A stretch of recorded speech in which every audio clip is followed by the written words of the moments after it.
Methods in Java play a very important role as they are the smallest unit of execution.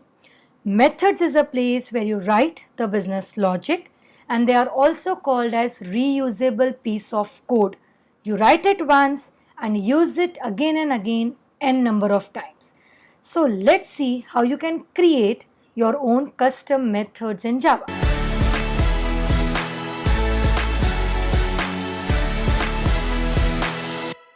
Hey there, Shalini Mittal here from TechGatha, and this video will focus on understanding how to create and use methods in Java. So the last video, if you remember, we had an author class where we created objects, two objects, and we initialized the values for the variables. But then, don't you think this part is repeated, this part and this part again is repeated? How about if I can do something like this? I can take this code because it is initializing anyways the variables of the author class. I move it here. Now because this code that I have written and the variables are in the same class, I don't need to write a1 dot. I can directly say author ID equals to a name equals to country equals to genre and gender. I give this particular block. Now all these lines that you see combined, they create a block of code. And for me to be able to call this block of code from here, I definitely have to give it a name. Whenever you give names, remember they should have a logical meaning. They should represent what they are doing. What am I doing over here? Setting the values.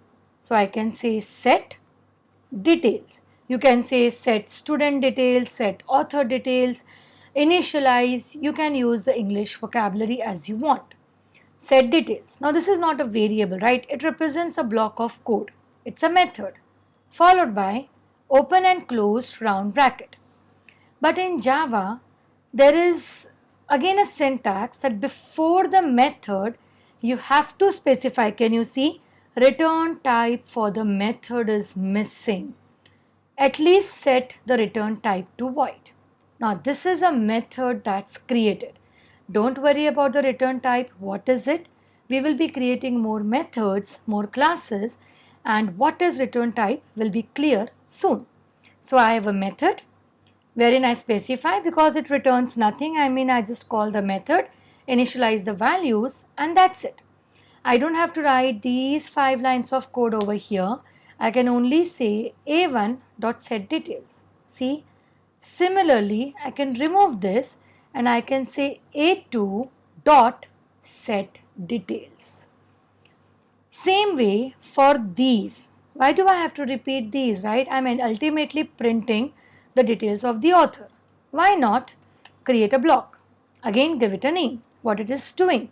Display details.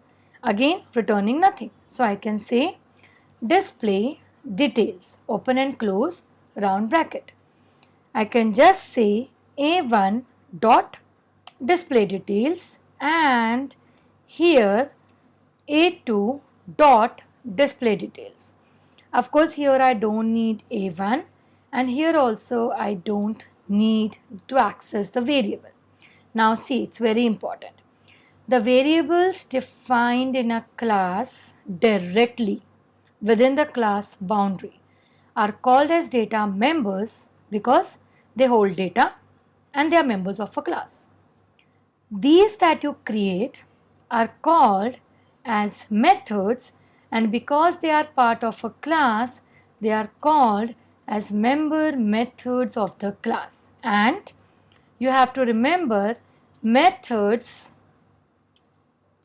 of the same class can access each other directly. What do I mean by this is that these variables are in the same class as these methods.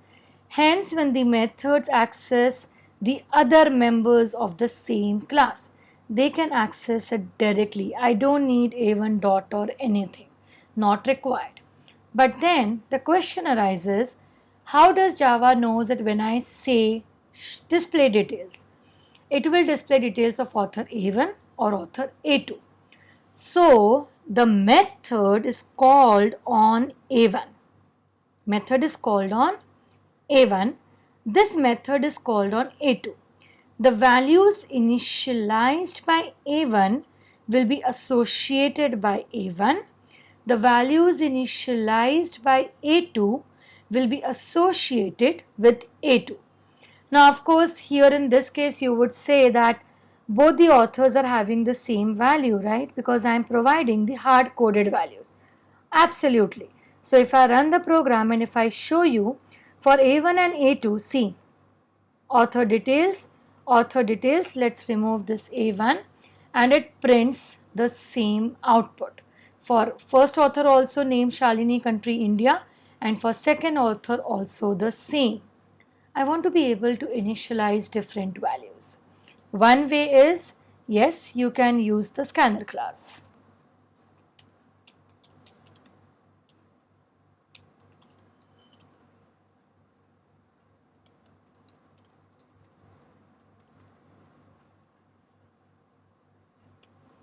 And here then I can say instead of this sc.nextInt, here then you can say sc.next, here also you can say sc.next, here also you can say sc.next,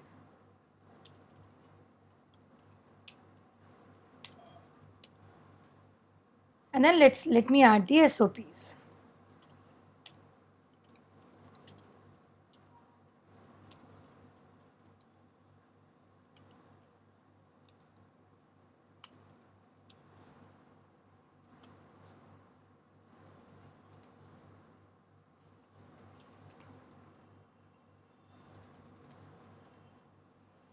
And now if I run the code, enter ID 1, name, country, genre, say suspense, I like suspense novels, gender, it's female.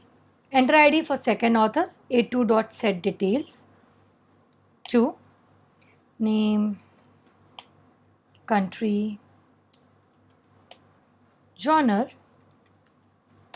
and gender. Can you see now? Author details for A1, author details for A2. So I initialize these values for author A2. I initialize these values for author A1. And Java is able to understand that when I say A1.setDetails, whatever values you are setting over here, because this method is called on A1, all these values are set for A1. Because this method is called on A2, all the values that are set are on A2. So it's internally means A1.authorID, A1.aname. But because A1 is declared here within this main method, this method cannot access A1 directly. But when I say A1 dot, right, this dot basically tells that setDetails is being called on A1. Same way, when I say A1.displayDetails, displayDetails method is called on the dot.